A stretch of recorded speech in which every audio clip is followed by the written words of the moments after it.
A few days ago, a warning was issued by the FDA against the microneedling radiofrequency device. I'm Arshad Badawi. I'm the president of the European Society of Lasers and Energy-Based Devices, and I would like to comment regarding this warning.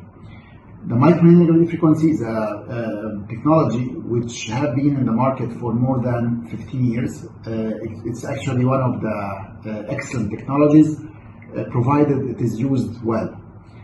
A couple of years ago, one particular microneedling radiofrequency device was manufactured and started to be heavily marketed, and unfortunately the protocols recommended by the manufacturing company was a bit aggressive, so that the painful with that device was extremely painful and sometimes very aggressive, with downtime, with complications, to the extent we started to hear about hyperpigmentation, scarring, and also fat atrophy.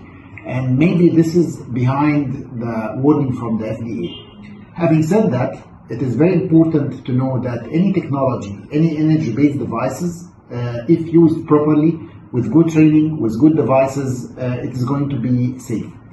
So there is no need to panic. We just need to make sure that we are using good devices with good training on that device, with good protocols, with good technique. Then we are able to use those devices safely and effectively. No need to panic. Microneedling radiofrequency is still one of the good technology in our field.